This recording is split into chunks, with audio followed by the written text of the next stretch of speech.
Eka nsubire ndaguhe kaze nshuti munywanyi wacu ndaguhe mwiriwe cyangwa mwaramutse bivanye naho merereye kuri mwe mwese mviriza amakuru n'ibiganiro dutambutsa kuri iyi mbonesha kuri yacu ari nayo yanyu ya Burundi News TV. Ndababwira ukuri aka kanya makuru akomeye cyane yeje kudushikirana amakuru tubuze kugaruka ko mu buryo bw'idonido aho President Evariste Ndayishimiye wewe yama avuga yuko rero abasumba bakwiye gushigwa agaragara ku mbonesha kure y'igihugu hama abo bose rero baganwa vy'akarore. None Evariste Ndayishimiye wewe turamutazira iki munyemere tuze kwigaruka ko muri aya makuru akomeye cyane yeje kudushikira nyuma y'ijambo rikomeye cyane rya nyuma General Alengiyo mu Bunyoni yashikirije ubwo nyene Denis Bucumi Nkurunziza yarimo yamugendeye ari kumwe rero na Pastor Isidore yahora none ari umugenzi ariko nanone batavuga rumwe nkuko amasoko yacu avyemeza. Isidore rero akaba yejeje gutera President Evariste Ndayishimiye ubwoba aho biboneka yuko umwanya ku mwanya Evariste Ndayishimiye icoba n'igishikari vyose yuko rero amatungo ya Bunyoni ajeje kwihagirwa n'abaryango banyanico ya General Major Evariste Ndayishimiye. Ibanga rikomeye cyane mu makuru turonse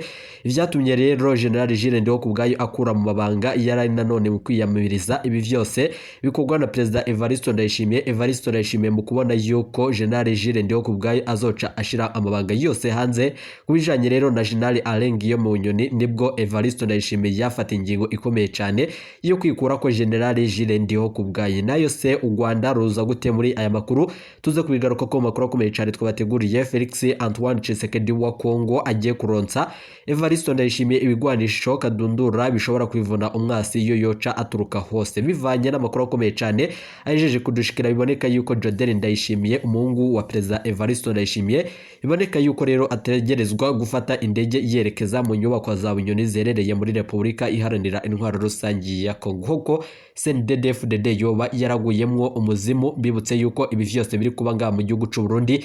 Abanyagihugu rero tudashigikiye iyi ngingo niho nyene amasoko yacu avyemeza. Turi buze rero kubigaruka ko muri aya makuru akomeye cyane twabateguriye. Mbaye ikaze kansubire ndaguhe ikaze kuri wewe wumviriza amakuru yacu herereye irya nino ku migane y'amakungu ya kure abatwumviriza muherereye irya nino mu karere k'ibiyaga binini. Eka ndaguhe ikaze nshuti munywanyi wacu kuri wewe wumviriza amakuru yacu uherereye nga mu gihugu cacu c'u Burundi mu makomine agiye atandukanye mu bisata bitandukanye vy'igihugu. Mwese muhaye ikaze muri aya makuru akomeye cyane twabateguriye. Eka rero nsubire ndagukengurukire cyane kuri wewe waje gupyonda ijambo sabone kubatarabikora akaniko karyo ndagusaba muri kumuse video urabanditse ijambo sabone pyonde ko uracabona rakazojya nawe nyine pyonde ko hama tuje turabana mu makuru y'ibigane dutambutsa kuri Burundi News TV. Ndabibutse yuko aya ari amakuru avugwa mu bisata bitandukanye gisata ca politique umutekano n'agateka zina muntu mukatorezwa n'umugwa wamenyesha amakuru umuhinga akorera nga mu gihugu c'u Burundi n'abandi bakorera irya nino mu karere k'ibiyaga binini. Ingingo nkuru turazifatira kuri aya makuru akomeye cyane adushikiye aka kanya. Evariste Ndayishimiye niwe nyene biboneka yuko yihagiye amatungo ya General Alengiyo mu Bunyoni waza ari umushikiranganje wa mbere nga mu gihugu c'u Burundi mu nyuma z'uko rero asabwa na Pastor Isidore kugira ngo aya matungo ya Bunyoni asubizwe mu mirwe y'abaryango wa General Alengiyo mu Bunyoni na cyane ko Isidore wewe abona yuko rero harimwo ubusuma buteye ubwoba. Dufatiye ku makuru akomeye cyane yejeje kudushikira turi buze kubashikiriza mu buryo bw'idonido. Isidore Mbayaga nanone yama aboneka nk'umuntu atarya iminwa muri CNDD-FDD iboneka yuko rero ari umunywanyi akomeye cyane ariko nanone adashigikiye ibiriko birakogwa na CNDD-FDD. Bibutse yuko ibi vyose bije mu nyuma z'uko nyene cubahiro General Major Evariste Ndayishimiye wewe yishimiye kandi akanezerezwa na cyane n'igikorwa cyo gufunga General Alengiyo mu Bunyoni agapfungwa ubwo guherayo nkuko amasoko yacu avyemeza. General Alengiyo mu Bunyoni mu nyuma z'uko rero amakuru akomeye cyane yeje kudushikira mu ibariro rikuru rya Gitega aho Denis Bucumi Nkurunziza yagirirayo urugendo. General Alengiyo mu Bunyoni biravugwa yuko yoba yaratanguye kumererwa neza nkuko amasoko yacu muri iryo bohero avyemeza na cyane ko yangwara yiwe yahorana ya kanseri gushikungu rero ariko nanone arayivuza umwanya ku mwanya kandi bigakogwa mu buryo bwiza. Ariko turi buze kubashitsa ko mu buryo bw'idonido aho nyene hatanguye kumenyekana yuko President Evariste Ndayishimiye ariko yihagira amatungo ya General Alengiyo mu Bunyoni akaba ari naho rero injyane zaciye zituruka zitari zikeye. Jodel Ndayishimiye yo bari wenyene ariko aragendura ya nyubakwa ya General Alengiyo mu Bunyoni iherereye mu Cibitoke niko amasoko yacu avyemeza n'abahora bakorera General Alengiyo mu Bunyoni muri iyo nyubakwa bakamenyesha yuko rero birukanywe mu nyuma z'uko gushika ubu rero batigera baronka ubundi buzi aho nanone bafatwa nk'abansi b'igihugu. Niko nyene ayo masoko yacu yemeza. Tuze kubigaruka ko amakuru akomeye cyane twabateguriye kandi tuze gutanga umuco kuri ibi n'ibindi biriko birakwiragizwa ngaha mu gihugu cy'u Burundi. Bibutse yuko Evariste Ndayishimiye wewe yoba yatanguye kwisabira Imana izomwijanire bivanye nuko abona yuko rero abarundi tutamushigikiye, na cane abatari bake babona yuko Evariste Ndayishimiye ari we nyene yibonekeza mu kunyonora itungo ry'igihugu nk'uko amasoko yacu avyemeza. Ariko nanone abarundi turanezerewe na cane na President Evariste Ndayishimiye, ariko tukaba tunatanezerewe n'ingingo ziwe. Niko rero bamwe mu banyagihugu bamenyesha, bibutse yuko nubwo biruko ibiriko biraba ngaha mu gihugu cacu Burundi, ibiriko birategurwa na President Evariste Ndayishimiye, mu mugambwe CNDD-FDD harabonekamwo inijyane amatati ari hagati y'umukuru w'igihugu n'umunyamabanga mukuru w'umugambwe uri ku butegetsi wa CNDD-FDD Colonel Senateri Reverien Ndakuriyo. Navyo nyene turibuze kwigaruka ko mu makuru akomeye cyane twabateguriye. Kuri ubu rero tugiye gushira ukuri ahagaragara. Evariste Ndayishimiye aho nyene aherereye vyose birunyuka mu nyuma z'uko agiye kubona nk'ico imbwa yaboneye ku mugezi. Gushika ubu aya ni makuru turibuze kugaruka ko, turaza kugaruka ku makuru avuga yuko ari drone z'intambara zishika 4 zigiye kurungikwa ngaha mu gihugu cacu Burundi zivuye muri Republika Iharanira Intwaro Rusange ya Kongo. Aba Wagner bashika 2 ari bo nyene bahisheje kwishikira ngaha mu gihugu cacu Burundi, bazobandanya guha imyimenyerezo igisirikare cacu Burundi n'imbonera kure zitari zikeyi zahamagariwe kugwanya no kwivuna umwanzi nk'uko amasoko yacu mu mugambwe CNDD-FDD avyemeza. Turibuze rero navyo kubikomoza ko kandi turibuze kubitanga ko umuco kuri aya makuru n'ayandi ariko arakwiragira ngaha mu gihugu cacu Burundi. Bibaye mu nyuma z'uko rero ivyo vyose bibaye mu nyuma z'uko Evariste Ndayishimiye yemeza kandi agashimangira yuko igihugu c'u Rwanda ari igihugu cy'iyorobetsi, na cane kabona yuko ku Rwanda naco ari ibintu bikomeye cyane bivyoca nanone bibandanya bitosekaza ibitari bike. Akaba rero yaraciye afata ingingo ikomeye cyane yo guca muri Republika Iharanira Intwaro Rusange ya Kongo, na cane yuko ariho arashobora kuronkera inzahabu n'ibindi bitandukanye, ubutare rero n'ibindi bitandukanye muri Republika Iharanira Intwaro Rusange ya Kongo. Akaba ariko amasoko yacu n'amakuru ava ku biro vy'umukuru w'igihugu avyemeza, kandi akemeza yuko Evariste Ndayishimiye gushika ubu rero yoba agiye kwimorogoza ibitari bikeye ngaha mu gihugu cacu c'u Burundi. Felix Antoine Tshisekedi wewe umuhari wa M23 watangaje yuko abatari bake na cane biboneka yuko rero wiyumviriye na cane ivyo leta ya Kinshasa yashize agaragara kubijanye n'abakomando bashika 2 M23 yatakaje. Ari wenyene M23 yaciye itera ubwo Felix Antoine Tshisekedi ayimenyesha yuko iyo bagiye guhindura ingendo, ahubwo igaca yibonekeza mu bikorwa bitandukanye vyo gufata igihugu aho kugwanira uduce tumwe mu nyuma z'amatati akomeye cyane ariko araboneka na cane mu muji wa Sake nk'uko amakuru yacu avyemeza. Hari n'ayandi makuru rero ariko arakwiragizwa yemeza yuko rero ingabo za Tanzania gushika ubu rero zoba zejeje, na cane kuba zitariko ziravuga rumwe n'ibitari bikeyi ngaha mu gihugu cacu Burundi n'ibindi bibandanya vyibonekeza. Mbibutse yuko rero Sadek yejeje na cane gusuka umuriro ku muri wa M23, nubwo biruko nguko biraboneka yuko M23 ataduce iriko iravamo, kuko biboneka yuko ari igisirikare ciyubatse kurusha igisirikare ca FARDC. Tuze kubigaruka ko mu makuru akomeye cyane twabateguriye. Eka rero mbere yuko tubashitsa ko ayo makuru munyemera amakuru yacu tuyatangurire ku bijanye n'urwango ruriko ruraduka ngaha mu gihugu cacu Burundi. Rero ijambo rya President Nkurunziza nanone ryazuwe mu ntumbero yo gukwiragiza urwango ku Rwanda, bivugwa yuko rero kandi bikavugwa n'abanywanyi b'umuhari w'urwaruka rwa CNDD-FDD arizo nyene imbonera kure. Gushika ubu rero zejeje gufata ingingo ikomeye cyane. Abanyagihugu rero bo mu gihugu cacu Burundi no mu gihugu kibanye c'u Rwanda barashobora rero kwibonekeza kandi bakiyamiriza ibi vyose biriko birakogwa na CNDD-FDD, aho biboneka yuko tugiye kuba nanone abanzi b'igihugu c'u Rwanda bivanye n'amajambo akomeye cyane urwaruka rw'umugambwe uri ku butegetsi wa CNDD-FDD ruriko rurakwiragizwa irya nino mu banyagihugu. Abanywanyi ba CNDD-FDD umugambwe uri ku butegetsi bariko babona ibisa n'impinduka nshasha. Haraheze imisi itari mike ijambo rero haraheze na cane iryo jambo ryoze ari umukuru w'igihugu Pierre Nkurunziza nanone riguma rigarukanwa mu manama atandukanye mato canke makuru y'umugambwe. Ivyo rero bitsimbataza urwango ku Rwanda, nico kimwe rero na bamwe mu bagwanya uwo mugambwe babibona nk'uko nyene muri CNL ne mu yindi migambwe itavuga rumwe na CNDD-FDD ibimenyesha. Inkuru ya Burundi News TV abenshi rero mu bihangange vya CNDD-FDD vyagiriza umukuru w'igihugu w'ici gihe Evariste Ndayishimiye kuba yarishe na cane iragi rya Nkurunziza no kuba yarihuse cane kunagura ubucuti n'igihugu c'u Rwanda. Haba rero hobana cane mu makoraniro akogwa n'umunyamabanga mukuru w'umugambwe uri ku butegetsi CNDD-FDD canke rero abaserukira uwo mugambwe mu ntara mbere no ku rwego rwo hasi. Ijambo rya Sogo ririko nanone riragarukanwa imvugishi nyinshi cane nga mu gihugu cacu Burundi, aho biboneka yuko ingufu zaryo ari nyinshi cane mugabo ibiriko biraba nga mu gihugu cacu Burundi biteye ubwoba. Basubira nanone kutwumvisha ibice bitandukanye by'amajambo, aho Nkurunziza yatangaza ko u Rwanda ari ikibi ku Burundi kandi ko nanone atakugirira icizere abanyarwanda kuko ari abanzi. Niko ibihangange mu mugambwe CNDD-FDD vyabwiye Burundi News TV kubw'umwe mu bihangange vy'uyo mugambwe mu ntara nshasha ya Bujumbura Uburengero Neva yarishe iragi ryose rya Nkurunziza. Mu manama atandukanye yacu no mu mirwi yose ya WhatsApp yacu amajambo ya Nkurunziza agaruka kandi dutegerezwa kuyakomera amashi turiko turayumviriza. Niko bivugwa na bamwe mu bategetsi bo mu mugambwe uri ku butegetsi wa CNDD-FDD.